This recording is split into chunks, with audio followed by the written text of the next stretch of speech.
Hello and welcome to today's episode of the Jacksonville Jaguars Insider Podcast. My name is John Shipley. I am your host and beat reporter.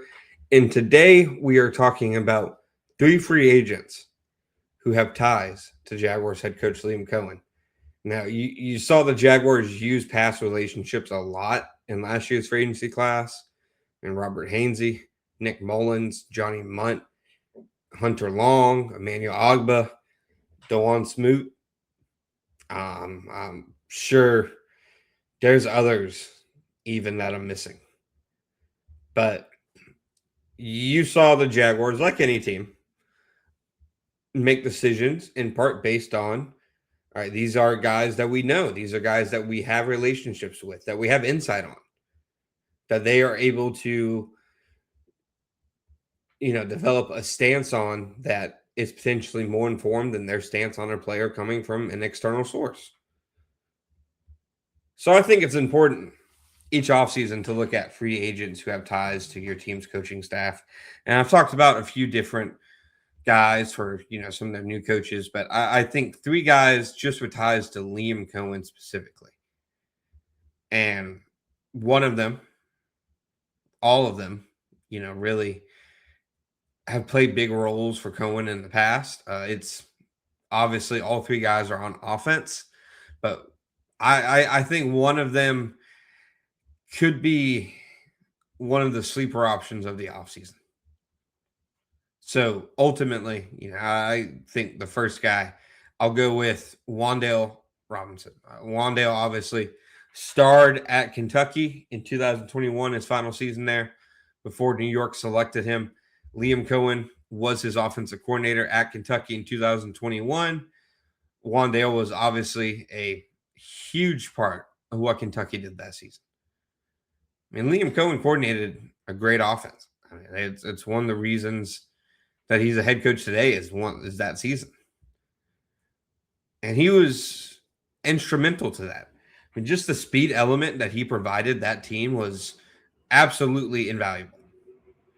Now, obviously, it's a bit different at the NFL level. I think he's been less of a home run hitter in the NFL, more kind of a high volume guy who, can win after the catch to an extent. I don't think he needs as high as a volume as he's gotten in New York, which is why I think he'd be a fit in Jacksonville. I think he's better off as an auxiliary option, as a secondary option, as a guy for Liam to, put in a rotation or draw up some designer plays for, but not necessarily a guy who's going to be one of the top options in your passing game. I mean, he has a different level of speed than any, other backup option that the Jaguars currently have, guys like Austin Trammell, guys like Tim Jones, because, I mean, it's clear, Brian Thomas Jr., top tier athlete, obviously. Parker Washington, very explosive. Travis Hunter, very explosive. But you saw the Jaguars last year, like when they would get injuries at receiver to those pieces, and injuries are just going to happen at receiver, one way or another, they are. When the Jaguars lost some of that explosiveness, you could see the passing game just become so horizontal. When Brian Thomas Jr. came back from his ankle injury, it wasn't like he was dominating teams, but I thought the fact that he was out there alone was having an influence. It was impacting how defenses played the Jaguars and was impacting what the Jaguars had on hand to kind of combat defenses. So I think for the Jaguars, you look at obviously, okay, they have plenty of receiver depth right now in terms of depth. I mean, you have four guys who can be legit starters. Tim Patrick's a free agent. I think if you sign Wan'Dale Robinson, you can sign him to kind of make up for the De'Ami Brown with, because you could deploy him in the way De'Ami Brown should have been deployed as an auxiliary option. If De'Ami Brown was never given that large of a workload in volume and passing him to begin with, it wouldn't have gone the way it did, in my opinion. So I think that he could potentially be somebody who can fill that role. Now, I don't think you sign him to a big deal, obviously. If teams are willing to offer him a big deal, you bow out of it completely. But if he can be had for a reasonable price, whatever that price might be. I could understand that connection. I could understand the Jaguars wanting to bring him in and kind of how he would fit. The next one, Tyler Higbee. Obviously, getting up there is one of the more battle-tested tight ends in the NFL. Been in Los Angeles since 2016, I believe. Spent a lot of years there when Liam Coen was there. A lot of years. Liam Coen has seen firsthand how important Tyler Higbee has been to really their foundation as an offense. He's been one of the top Rams during the Sean McVay era, and his longevity is a big reason, of course. But he's allowed the Rams to kind of live in these different eras as a passing game, more specifically. And now, when the Rams are kind of lean on 12 and 13 personnel, he's been a huge part of it. And as an older player, with a lot of miles on his tires, I don't think he's going to break the bank or anything in free agency. If you can get him on, obviously, a bigger deal and you signed Johnny Munt or Hunter Long for, but I think you get him, have him as your number 2 tight end, along Brenton Strange, somebody who can continue to guide a growing and improving Brenton Strange through the offense. I think he'd make a ton of sense. You don't necessarily need to ask him to be a full-time starter. I don't know what that kind of contract would look like, but the Jaguars can come to a reasonable price. I think they could really use him because, Munt and Long played fine. It's not like they played poorly or anything, but neither has done at the NFL level what Higbee's done, and for a reason. Higbee would be a different threat as a pass catcher. I don't think teams are threatened by Munt and Long as pass catchers. Whereas the beauty with what Los Angeles did with their tight ends were each of their tight ends were threats. Same with the Seattle Seahawks. And that's more so the direction that I think the Jaguars need to lean in if they want to find another tight end.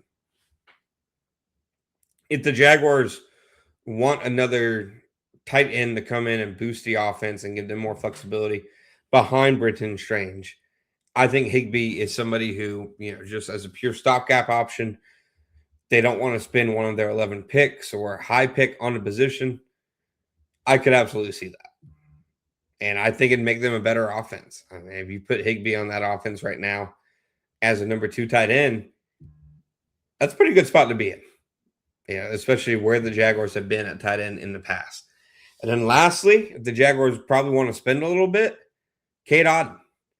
This is the one where I think Cade Otton, is the closest guy who could be a full-time player. They would really have to change their philosophy and go, from really an 11-based offense to a 12-based offense to make this work. But Cade Otton gives you a lot of reasons to want to make it work. I mean, he's as effective against the run as he is as a pass catcher. So he gives you that flexibility. He can hurt teams, playing any kind of coverage. He's viable in the passing game. He demands attention. If the Jaguars want to get aggressive, and if they want to get creative to an extent with the tight end position that even I haven't personally considered, I think Cade Otton's an interesting one. Had a great year under Liam Coen in Tampa Bay in 2024. I think outside of Baker Mayfield, arguably no Tampa Bay Buccaneer missed Liam Coen more than Cade Otton. He's proven that he's a fit with what Liam does. Liam's proven that he's able to get the most out of him, to get some production out of him. So ultimately, I think these are 3 guys who make a lot of sense for the Jaguars, who at least have connections to Liam Coen. Should the Jaguars sign any of these guys just because they played under Liam Coen at some point? No. But as you can see, there's a legitimate argument to make for all of them. The Jaguars need tight end depth. They need wide receiver depth beyond their top guys. Obviously, they have exciting players in all these starting positions, but last year's Jaguars team should show everybody that your team is much more than just its starters. You need to have reliable depth across the board. And if the Jaguars want to have that depth on offense and they want to find some guys who have some, past relationships with Liam Coen, I think any of these 3 guys would make a good bit of sense.